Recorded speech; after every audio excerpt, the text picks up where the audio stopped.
আল্লাহ বলেছেন কুল হুয়াল্লাহু আহাদ, এক বলেন না, ওহিদ শব্দের অর্থ এক। কুল হুয়াল্লাহু কি ওহিদ না আহাদ?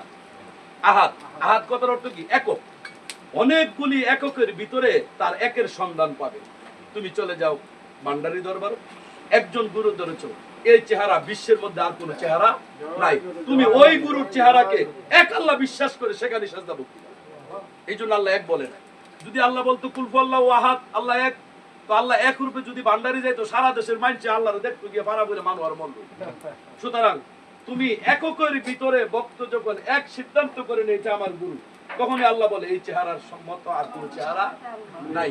তাইলে ভক্তের কাছে তার গুরুর চেহারাটাই হইল আল্লাহর চেহারা। যেহেতু সূরা আহজাবের 172 নম্বর আয়াতে আল্লাহ পাক বললেন, আসমান জমিন পাহাড় দরিয়া পর্বত সমুদ্রকে আমি আমানত দিতে চাইলাম, আমার আমানত কেউ নিতে রাজি হইল না, শুধু একমাত্র মানুষ আমার আমানত নিয়েছে। আজকের বাজারে অনেক সাধু গুরুর কাছে যাই, জিজ্ঞেস সাধু আমানত কি গো? ও আমানত, আমানত হইল দেহের ভিতরে যে রতি আছে, রতি আমানত। এই কোরআনের মধ্যে আদৌ পর্যন্ত একটা আয়াত আসে নাই রতি সম্বন্ধে হাসরের মধ্যে তোমার জিজ্ঞাসা করা হবে নাই। হাসরের ময়দানে জিজ্ঞাসা করা হবে এই কথা। সূরা ইয়া খুলে দেখেন, সূরা কলমের 42 নম্বর আয়াত খুলে দেখেন, হাসরের মধ্যে কোন কথা জিজ্ঞাসা করবে। এইখানে আমানত বলে রতি। হুমায়ুন ভাই আয়াতে আসছে মানুষ একমাত্র আমানত বহন করে, রতি কি হুদা মানুষের মধ্যে আছে, গরু ছাগলের মধ্যে নাই? তাহলে এখানে গরু ছাগলের কথা আয়াতে উল্লেখ নাই, বলা আছে কি শুধু মানুষের। তাইলে একটি মানুষও বাদ যাবে না, প্রত্যেকটি মানুষের কাছে আল্লাহর আমানত থাকতে হবে যদি আয়াত। তাইলে রতি মতি এগুলি আমানত না। যদি আমানত হয়, আয়াতে আসছে মানুষকে আমি একমাত্র আমানত দিয়েছি। এখানে যেহেতু মানুষের কথা বলা আছে, যে আমানত মানুষের মধ্যে আছে, পশুর মধ্যে আছে, এটা আল্লাহর আমানত হইতে পারে না, যেহেতু আল্লাহ বলেছে মানুষকে আমানত দিয়েছে। আমি আর সাধুর জিজ্ঞাসা, কোরআন আমানত, এই কোরআন তো মুসলমানের ঘরে আছে, কাফেরের ঘরে কি কোরআন আছে? তো কাফের কি মানুষ না? তাহলে এক কেন আল্লাহর আমানত আছে, আরেক কেন নাই, এটা কোনো আল্লাহর আমানত হইতে।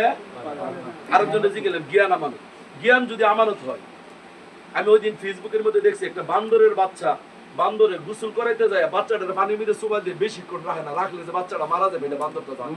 তাহলে বান্দরের জ্ঞান আছে। হুমায়ুন ভাইয়ের বাড়ির কুকুরটা আমার দেখলে হেক্কান দেয় না, আপনারা দেখলে হেক্কান, কুকুরটা জানে যে হুমায়ুন ভাইয়ের বন্ধু।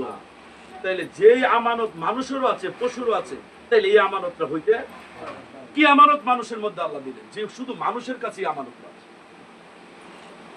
আল্লাহ পাক বলে দিলেন সূরা ইনফিতর 8 নম্বর আয়াত, সূরা 3 এর 4 নম্বর আয়াত, ফি আইয়ুসরুতিহি মা শারাকা বাকা, আমি আদমকে তৈরি করেছি নিজ আকৃতিতে, আদমের চেহারাটা হইল আল্লাহর আমানত, এই আমানত দিয়েছে, এই চেহারার মধ্যে সেজদা দেওয়ার জন্য সেজদার মালিক আল্লাহ হয়ে যায়। এইটা হইল একমাত্র আমানত। এই জন্য আল্লাহর আমানতের কোনো পরিবর্তন নাই। যদি একটা মানুষের চেহারার সাথে আরেকটা মানুষের চেহারা মিলে যায়, তাহলে আল্লাহর আমানত ঠকে যায়। আল্লাহ আলা কুল্লি শাইইন কাদির, তার আমানত কারোর সাথে মিল হইতে পারে না। তাইলে একমাত্র আমানত হয়েছে মানুষের চেহারা। এই জন্য হুমায়ুন ভাই আপনার কারণে আমার ওইদিকে যাওয়া লাগলো। তোমরা যেদিকে চাও সেদিকে আল্লাহর চেহারা, কালবের সন্ধান গেলে গুরুর চেহারা মোবারকের দিকে তাকাই থাকবে, সেদিন আপনি কালবের সন্ধান পাবেন।